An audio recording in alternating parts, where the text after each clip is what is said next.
again, everyone, for being here. This is your Transmute Yourself weekly live show. And my name is Javier Peñalba. I'm your host. In this show, we talk about topics related to fear of commitment so that you can create your own fulfilling relationship. All right, today we're going to talk about a topic which is a question. The question is it fear of commitment or is it simply the wrong partner?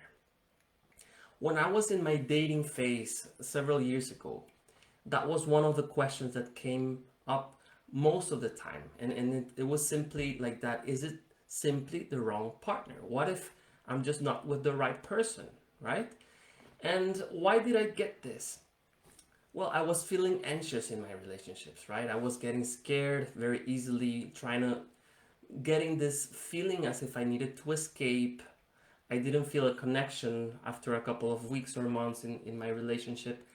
Sometimes I had this feeling of a little bit of resentment or unexpressed communication and emotions with my partner, and that created a void within me, and I couldn't connect, right? And I just thought, this is not the right partner, otherwise I wouldn't be feeling all of this. I would be feeling butterflies in my stomach, and I would be feeling connection, love, I would feel joy, and I would not be feeling this bad, right? So when people ask me, why did you break up? That was my response most of the time. It was not the right partner. It was simply the wrong partner. I just need to keep looking. So as I have, let's say, worked and understood a lot more this topic of commitment phobia, and as many of you might know, I'm already married, and I have gone through many phases in understanding and solving this issue. I came up with this very simple strategy to solve that question that I had of whether it's the wrong partner or maybe it's something else, maybe it's something mine, right? Maybe it is actually my own fear of commitment. What I came up with is a simple red flag checking. So you check if your relationship includes any red flags, and these red flags can be anything, for example, that crosses a certain boundary. What does that mean? It can be abuse, for example. Is there any type of physical abuse from your partner, or or verbal abuse, for example? And I'm talking about something that is recurrent, not something that happened maybe once. Maybe it can also be, I was saying, physical or verbal abuse. It can be constant cheating, lying, or making you feel bad, right? Like offending you in a recurrent manner. Why do I say in a recurrent manner? Because, we all make mistakes, right? And we all go through different phases.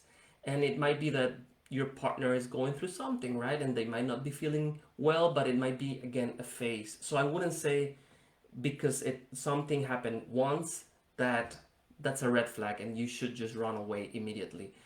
Just check, have patience, and understand each other. Sometimes these things have to happen so that people can understand each other better and feel more connected. So I wouldn't say directly, he lied to me or she lied to me once, that's a red flag, let's run away, let's break up, right? That's not what I mean. Remember, if it's something recurrent, if it's something that is not sustainable, okay, maybe that's a red flag. Now, how do you know then if what you have is fear of commitment? Again, going back to the red flags, it might be that you're feeling fear of seeing your partner. It might be that you want to run away, or you feel anxious around your partner. And that can be easily a self-protection mechanism from yourself, because your partner is actually representing something close to a real danger, right? And then you might be feeling some of these things. Even these reactions can be worked. I think that you can also adjust and check what's going on with you even in those circumstances, but it is closer to something that's dangerous, so I would say that could be a red flag. On the other hand, with fear of commitment, if you're feeling this fear that I was mentioning before, right? If you from one moment to another feel deflated emotionally, as if you lost your love from one day to another. I can see it a little bit as if you're holding a basketball, for example, and it falls down and then you cannot find it anymore. You can make that analogy with love. If you have fear of commitment, it's as if it falls, it rolls away, and then you don't find it. If you have that sensation, then it is probably fear of commitment. Especially, and all the symptoms that I'll be mentioning are especially if you're not having any red flags from your partner. If there's no abuse, if there's no cheating, it's simply something that happened to you from one moment to another and you don't really understand what's happening, right? Also, if you're feeling harassed very easily, meaning if you feel like your partner wants to control you, they're always on top of you, they don't give you your space. If you're feeling that consistently, but objectively, if you can have a little bit of consciousness and see objectively whether that's true or not, it might be that actually you're producing that because of your past. It is then a symptom of fear of commitment. Also, if you're more addicted to the chase, meaning to the process in which you're meeting the other person and trying to lure her or him to be your partner, right? If you're more addicted, way more addicted to that than to actually enjoying being with your partner in a more stable, harmonious relationship, then also that's a sign of fear of commitment. If you need to play hide and seek in order to feel emotions in your relationship, meaning if you cannot be fully available because that becomes boring, or if you don't want your partner to be fully available because that's also boring, and you need that in order to feel something, then those are signs of fear of commitment. Also, what I've said before, anxiety, right? If you get anxious very easily around your partner, if you get into a lot of overthinking or get obsessed with flaws, then those are signs of fear of commitment. Now, how do you tell then if it's the right partner? And I'm not gonna go that deep into that. What I'm gonna tell you is if there are no red flags, right? And you have some signs of fear of commitment, it is hard to tell whether that person is for you because you're practically blind at that moment. It's hard to appreciate the person that's in front of you. You can see it a little bit as if you're wearing a pair of glasses and they have stains, right? They have like a black stain here and a red stain here and different colors. But you don't know that you're wearing glasses.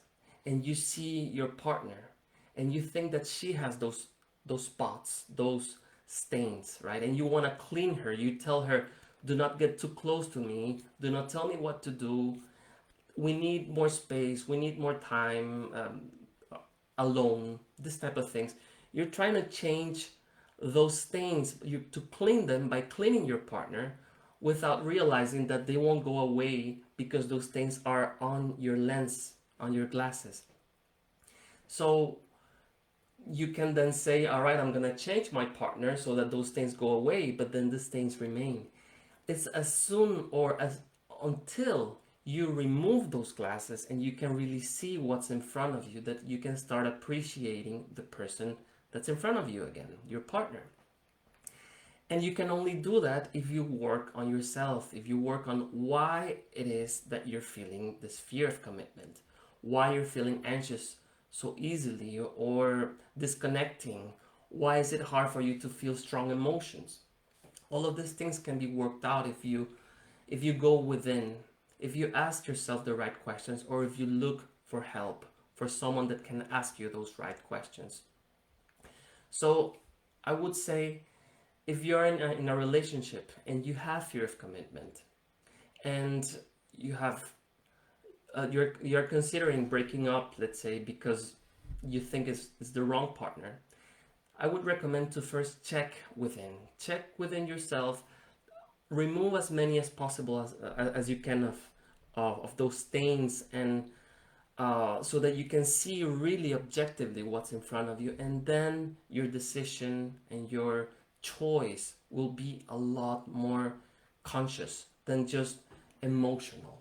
Because if you have fear of commitment, usually the choices of partners that you make are very, very emotional. All right, so these are the recommendations and what I wanted to share with you today. I really hope that you have enjoyed it. If you have any questions, don't hesitate to write them on the chat. Thanks again for being here, and I will see you next time. Don't forget to like my channel, to subscribe, and to share if you find this valuable. Thanks a lot. See you next time.